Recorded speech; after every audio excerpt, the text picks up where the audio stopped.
एक बार फिर हाजिर हूँ आप सभी के लिए और एक कहानी को लेकर। दोस्तों, आज की कहानी में हम सब देखेंगे एक 16 साल की बिजनेसमैन की लड़की अपने डैड के साथ बिजनेस ट्रिप पर जाती है और वहाँ पर बिजनेस के फायदे के लिए लड़की ने एक बूढ़ा आदमी के साथ घपाघप करता है। तो चलिए बिना देर किए कहानी को शुरू करते हैं। कहानी की शुरुआत में हम देखते हैं कि 16 साल की एक लड़की ली को, जो कि अपने फादर के साथ एक बिजनेस ट्रिप पर आए हैं। ली का फादर एक मल्टीनेशनल कंपनी के CIO है और आज उनको एक बहुत बड़ी डील मिलने वाली है। ली अपने फादर से पूछती है कि क्या कर रहे हो डैड। बताते हैं कि इस डील को पाने के लिए सेल्स स्पीच की तैयारी कर रहे हैं। ली कहती है कि क्या मैं भी चलूं आपकी कॉर्पोरेट मीटिंग में, मैं वहाँ पर काफी डिसिप्लिन और स्ट्रिक्ट रहूंगी। उसके डैड कहती है मैं जानता हूँ तुम यहीं पर हो। तो ली कहती है कि नहीं, मैं तो किसी ड्रग डीलर के साथ में भाग जाऊंगी, आपको अच्छा लगेगा क्या। तो ली के फादर कहते हैं कि ऐसा मजाक मत करो। इसके बाद ली के डैड तैयार होते समय पूछते हैं कि मुझे अपनी टाई पहननी चाहिए। तो ली कहती है कि आपको टाई पहनने की जरूरत नहीं है। इसके बाद ली के डैड अपने डील के लिए यहाँ से निकल जाते हैं। डैड की जाने के बाद ली के पास करने को कुछ नहीं होता तो वह अपने फादर के कपड़े ठीक करने लग जाती है। इसके बाद वह शावर लेती है और उसके बाद वह कपड़े पहनकर होटल में घूमने लग जाती है। वैसे उसके डैड रूम से बाहर जाने के लिए मना किया था, लेकिन ली को वाटर बॉटल्स खरीदनी थी, इसलिए रूम से बाहर आए। जब लिफ्ट से ऊपर जा रही थी तभी लिफ्ट के अंदर एक मिडिल एज हैंडसम मैन आता है, जो लिफ्ट में अपने फ्लोर का बटन दब जाता है और इंटेंसली ली को टच करने लगता है। ली मस्ती में अपनी बबल गम चंबा रही थी, पर वो आदमी अपने फोन से नजर हटाकर ली के चार्मिंग लुक की तरफ देख रहा था। इस आदमी की नजर ली के चेहरे से नहीं हट रही थी और वह बार बार ली को देख रहा था। अब इस आदमी का फ्लोर आ जाता है और लिफ्ट के बाहर चला जाता है। जैसे ही यह आदमी आता है तो ये वापस ली को देखने लगता है, लेकिन लिफ्ट का दरवाजा बंद हो जाता है। अब ली वापस अपने रूम में आ जाती है तो देखती है कि उसके पापा पहले आ चुका है और ली से पूछता है कि तुम कहाँ गई थी। तो ली कहती है कि मैं वाटर बॉटल लेने के लिए गई थी। ली के डैड कहते हैं कि कम से कम मुझे बताना तो चाहिए था, मैंने तुम्हें रूम से बाहर निकलने के लिए मना किया था कि तुम कहीं भी जाओगे तो मुझे बताकर जाओगे। इसके बाद ली अपनी गलती मानती है। लाई के फादर का गुस्सा शांत होता है तो ली को अपने पास बुलाते हैं और उसको हग करने लगते हैं और कहते हैं कि मुझे तुम्हारी बहुत चिंता रहती है, इसलिए हर समय तुम्हें बोलता रहता हूँ, तुम्हारे अलावा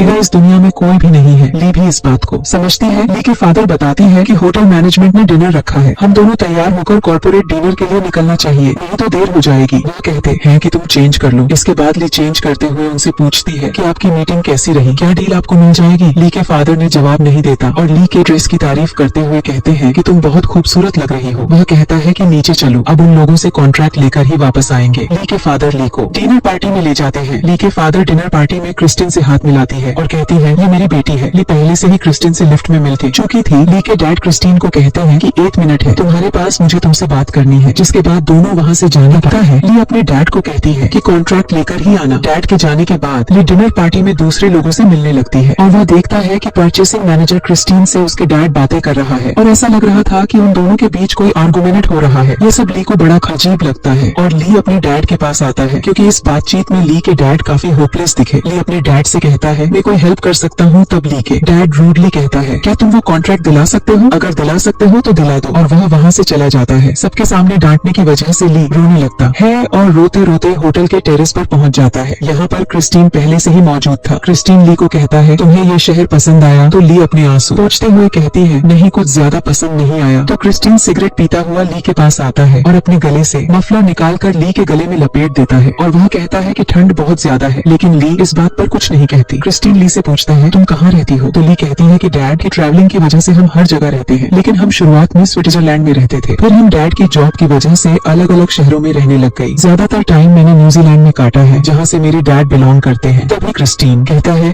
हमेशा ट्रेवल करती हो, लोनली फील नहीं होता। जिस पर ली कहती है कि नहीं, ट्रैवलिंग की वजह से अलग अलग इंटरेस्टिंग लोगों से मिलते हैं, इसलिए लोनली फील नहीं होता। क्रिस्टीन को लाई का यह जवाब बहुत पसंद आया। क्रिस्टीन ही वह आदमी था जो उसके डैड को ये डील दे सकता था, क्योंकि वही दूसरी कंपनी के साइड से परचेसिंग मैनेजर था जो उसके फादर को कॉन्ट्रैक्ट दे सकता था। तभी ली क्रिस्टीन का मफलर निकाल कर उसे वापस देती है और कहती है अब मुझे जाना होगा डैड, मुझे ढूंढ रहे होंगे, और ली वहाँ से चली जाती है। अब देखते हैं कि नीचे कॉर्पोरेट मीटिंग चल रही है, जिसमें लाई के डैड परचेसिंग मैनेजर से कहते हैं कि डील मुझे दे दो, वो एक बेहतरीन क्वालिटी की कारपेट कम प्राइस में देने को तैयार है। तभी क्रिस्टीन ली के डैड से कहते हैं कि तुम्हें प्राइस कम करना होगा, तभी मैं यह डील तुम्हें दे सकता हूँ। ली के डैड एक एक्सप्लेनेशन देने लगते हैं, जिस पर क्रिस्टीन का ज्यादा ध्यान नहीं होता है और वह बार बार ली की तरफ देखता है। ली बैठे बैठे अपने हैंडबैग से खेल रही होती है। वह मीटिंग में बैठे बैठे बहुत नर्वस होती है, क्योंकि क्रिस्टीन उसकी साइड में बैठा होता है और क्रिस्टीन के इरादे कुछ ठीक नहीं लग रहे थे। क्रिस्टीन अपना हाथों से ली को गलत तरीकों से टच करने लगता है, लेकिन ली को यह सब थोड़ा गलत लगा। अपने पैर को हटाकर पानी को पीते हुए क्रिस्टीन की तरफ देखती है। तभी लाई के फादर ली को देखकर हल्का सा मुस्कुरा देते हैं। लाई को यह बात कुछ समझ में नहीं आती। कॉर्पोरेट मीटिंग के बाद ली अपने डैड के साथ होटल के बाहर जाती है। होटल के बाहर ली अपने डैड से कहती है कि क्रिस्टीन थोड़ा बियर्ड है ना, क्या आपको ऐसा नहीं लगता?